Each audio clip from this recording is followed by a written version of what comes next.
Gimana nih guys perasaannya tadi malam setelah melihat timnas Indonesia menang dengan Vietnam dengan skor akhir 3-0. 3-0 loh ya. Ini main di kandang Vietnam tapi malah banjir gol. Akhirnya Indonesia bisa menang dengan Vietnam berturut-turut, bahkan berhasil menang di kandang Vietnam.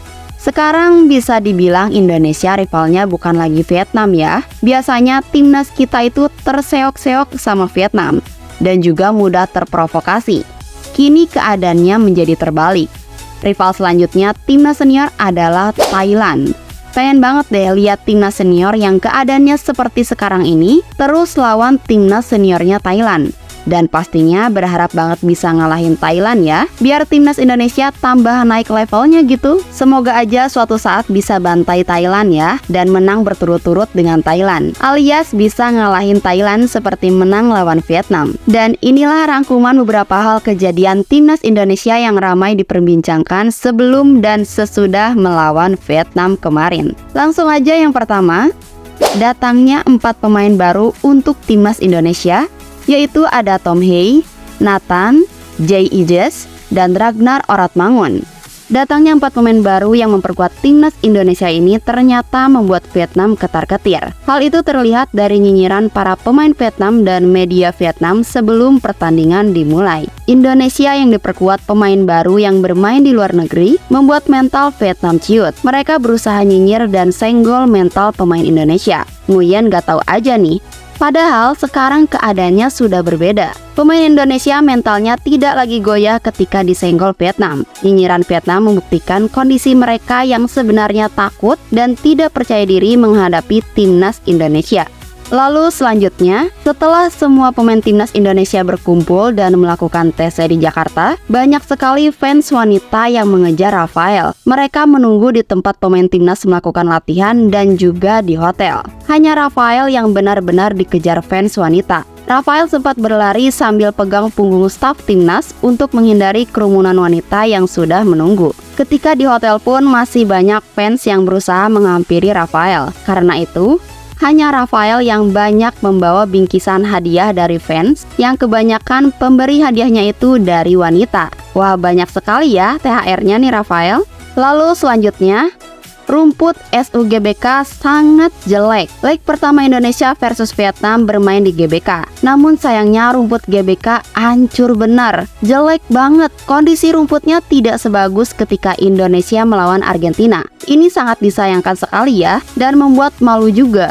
Karena kan kita disorot media luar juga, main di kandang tapi keadaan stadionnya tidak siap. Padahal kondisi rumput itu sangat berpengaruh ke pemain. Mau itu pemain dari timnas Indonesia ataupun Vietnam, mereka pasti merasakan hal yang sama. Dan mau gak mau harus beradaptasi atau sebisa mungkin bermain dengan baik, meskipun kondisi rumput yang seperti itu. Semoga saja nanti di bulan Juni ketika lawan Filipina dan Irak kondisi rumputnya bagus ya, tidak hancur seperti kemarin, agar para pemainnya pun tambah semangat. Lanjut, di leg pertama lawan Vietnam di GBK, Indonesia menang dengan skor 1-0.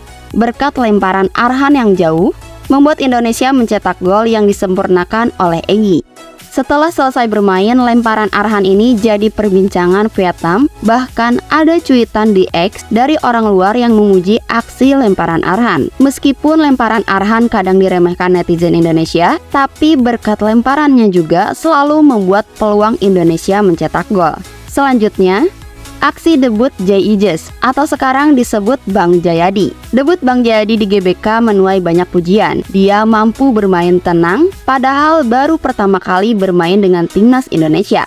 Mainnya sangat tenang seakan sudah bermain dengan timnas sangat lama. Ketenangan bermain Bang Jayadi di lapangan membuat fans timnas kagum dan menuai pujian. Bukan hanya itu, dia pun terlihat selalu merangkul para pemain, memberikan semangat dan apresiasi kepada yang lain. Hal itu juga membuat kagum kita yang menontonnya. Lalu selanjutnya, setelah pertandingan pertama selesai, para pemain timnas Indonesia banyak yang mengalami demam dan cedera. Bahkan, beberapa pemain seperti Yakob, Ivar, dan Rafael ternyata mereka bermain dalam kondisi demam. Mereka sangat berjuang agar bisa bermain dengan baik meskipun sedang tidak sehat. Buat kalian yang selalu nyinyir pemain keturunan, buka mata lo lebar-lebar. Dari kejadian ini aja bisa disimpulkan mereka sangat berjuang Hal itu sangat tidak mudah. Kita sama-sama Indonesia. Mereka orang Indonesia yang pulang kampung untuk membela Indonesia. Kemanapun mereka pergi, mereka tetap memiliki darah Indonesia dan tidak seharusnya kita membeda-bedakan mereka. Lanjut, kabar buruk sebelum timnas pergi ke Vietnam. Pemain yang sakit dan cedera tidak bisa ikut pergi ke Vietnam karena sampai tim akan pergi ke Vietnam, para pemain yang sakit keadaannya masih belum sembuh. Mereka masih dirawat di rumah sakit di Jakarta, sedangkan yang cedera mereka juga harus memulihkan kondisi badan mereka. Pada saat itu, Sandy Walsh yang sempat demam lalu dikabarkan membaik, tapi sayangnya karena akumulasi kartu membuat Sandy tidak bisa pergi juga. Banyaknya pemain yang absen membuat khawatir banyak orang. Coach Shin juga tentu harus memutar otak dengan kondisi banyaknya pemain yang sakit dan cedera. Karena hal itu, Coach Shin mendadak memanggil beberapa pemain tambahan karena kondisinya darurat. Coach Shin sampai memanggil 4 pemain tambahan. Bahkan, di hari H kita dikejutkan kiper Syahrul yang dipanggil timnas. Hamin 12 jam, Syahrul pergi ke Vietnam karena dipanggil mendadak. Kondisi ini menambah kegelisahan netizen. Gimana gak gelisah? Kabar sebelumnya, 3 kiper mengalami demam. Hernando yang dipanggil pun sebenarnya sedang melakukan pemulihan. Jadi wajar saja pada saat itu kita khawatir siapa yang akan menjadi kipernya nanti. Sebelumnya, pemain Indonesia yang ada di Vietnam juga mengalami demam. Tapi untungnya, mereka penyembuhannya lebih cepat. Meskipun begitu, pada saat itu kita tetap khawatir karena kondisi mereka yang tidak fit. Lalu selanjutnya, banyaknya pemain yang demam membuat netizen menyangka kalau mereka itu demam karena tertular virus dari fans yang selalu mengejar mereka tanpa henti. Banyak juga yang menyarankan lain kali jangan ganggu pemain timnas yang sedang latihan. Cukup dilihat saja, karena bukan waktunya untuk minta foto tanpa henti. Netizen menyayangkan hal itu terjadi. Netizen juga mengeluhkan keamanan untuk para pemain. Netizen mengeluhkan apa yang dilakukan para fans wanita FOMO itu sebetulnya mengganggu para pemain yang sedang latihan. Lanjut, ketika timnas Indonesia melakukan latihan di Vietnam, di awal latihan tim Indonesia memutuskan untuk latihan secara tertutup. Tapi ternyata Vietnam ini nakal. Mereka berusaha memakai drone untuk melihat keadaan latihan Indonesia di dalam. Nakal ya Nguyen ini. Selain itu, fans Vietnam menyalakan kembang api di dekat timnas Indonesia latihan dengan tujuan mengganggu timnas Indonesia. Tapi kalau yang ini, fans Indonesia juga memakluminya. Mereka seperti itu karena Indonesia duluan yang memulai. Jadi mereka balas dendam dengan melakukan hal yang sama. Lalu selanjutnya, beberapa jam sebelum pertandingan dimulai, Vietnam melakukan ritual di lapangan dengan membawa banyak sesajen. Tidak diketahui ritual itu untuk apa. Apakah untuk pawang hujan? Atau ritual agar Vietnam menang. Dan bukan hanya itu, layar di stadion sudah ditampilkan perkiraan skor dengan skor Vietnam 3, Indonesia 1. Ini lucu banget sih, sampai ditampilin gitu ya di layar stadion perkiraan skornya. Selanjutnya, timnas Vietnam sedang tidak baik-baik saja. Dimulai dari kekalahan mereka melawan Indonesia di Piala Asia, membuat atmosfer di Vietnam semakin panas dan mental pun menurun. Hal itu berdampak yang membuat fans timnas Vietnam tidak tertarik menonton laga Vietnam versus Indonesia di kandang sendiri. Susahnya menghabiskan tiket sampai penjualan tiket pun dilakukan di pinggir jalan. Fans timnas Vietnam pun putus asa. Mereka malah berharap timnasnya itu kalah. Mereka merelakan Indonesia untuk menang karena mereka ingin pelatihnya segera dipecat. Selanjutnya, akhirnya Wahaji Ragnar dan Profesor Tom Hei debut di Vietnam. Mereka yang ditunggu-tunggu aksinya. Dan akhirnya penantian rasa penasaran melihat bermainnya Ragnar dan Tom Hei pun terbayarkan. Karena Tom Hei baru debut sudah memberikan assist yang membuat gol pertama Indonesia yang disempurnakan oleh Bang Jayadi. Lalu Ragnar baru debut sudah mencetak gol. Assist dari Bang Nathan yang membuat gol kedua Indonesia. Berkah Ramadan ya Wahaji.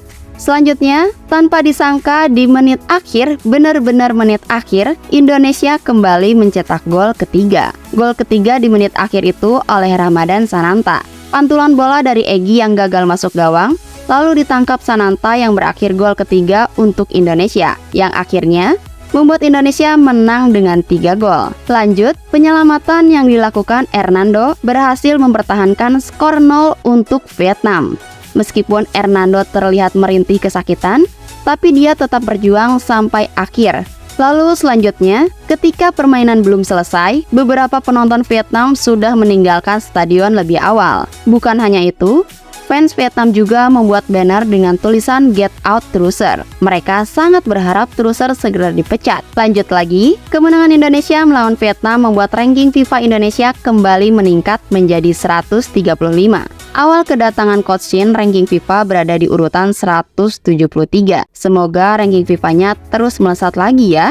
Lanjut lagi, Coach Shin akhirnya memecahkan telur kandang Vietnam. Kutukan Indonesia tidak pernah kembali menang setelah 20 tahun, akhirnya dipatahkan oleh STY. Dengan membuktikan Indonesia berhasil menang di kandang Vietnam, setelah terakhir kemenangan Indonesia di kandang Vietnam itu terjadi pada 20 tahun lalu, tepatnya pada tahun 2004. Coach Shin membuktikan Indonesia bisa kembali menang meskipun di kandang Vietnam. Coach Shin juga berhasil mencatatkan 3 kali kemenangan dengan Vietnam yang membuat Vietnam marah dan malu karena sudah 3 kali kalah lawan Indonesia. Lalu selanjutnya, ekspresi frustasinya Vietnam kalah dari Indonesia, terutama ekspresi Quang Hai, terlihat sangat jelas sekali dia marah, kecewa, karena tidak jadi diberi kesempatan bermain.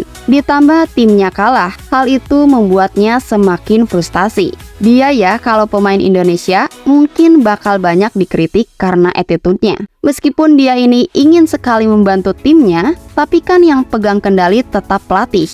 Mau tidak mau dia harus menerima, bukannya menunjukkan kemarahan terus jengkel. Lanjut lagi, Federasi Sepak Bola Vietnam resmi memecat Philippe Truser. FFF resmi memutuskan kontrak usai kekalahan Vietnam 0-3 dengan Indonesia.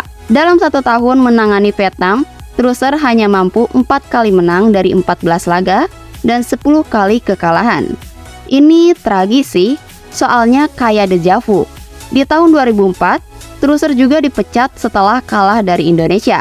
Dan sekarang, di tahun 2024, hal itu terulang kembali. Selanjutnya, ekspresi dan komentar Bung Toel ketika nobar timnas menjadi sorotan netizen. Ketika Indonesia mencetak gol, yang lain itu berdiri, happy bersorak-sorak, cuma Bung Toel yang ekspresinya berbeda, dia terlihat lesu dan tetap duduk. Apalagi ketika membahas stamina pemain yang kuat bermain 90 menit. Bung Toel menjawab, hal itu berkat pelatihnya di klub dong. Dan Mamat menjawab ucapan Bung Toel dengan berkata, kita nggak pernah nonton Liga 1 aja. Bung Toel. Langsung terdiam. Bung Toel langsung diem guys sambil senyum. Bung Toel bener-bener ya. Dan yang terakhir ini, yang aku tunggu-tunggu sih sebenarnya, karena setelah pertandingan selesai, langsung banyak bercandaan dan meme yang dibuat oleh netizen. Dan sialnya, semuanya lucu-lucu lagi. Nih lihat gambar sama baca kata-kata doang, bikin ketawa nggak berhenti, tau nggak sih? Bersyukur banget tinggal di Indonesia, lucu-lucu orangnya. Oh iya, buat yang udah dengerin video ini sampai akhir, jangan lupa diklik like dan subscribe-nya ya, tolong please. Makasih banyak yang udah support channel Remahan Rengginang ini, dan selamat menunaikan ibadah puasa. Kalau gitu sampai jumpa di video selanjutnya, sampai jumpa di cerita selanjutnya. Bye-bye.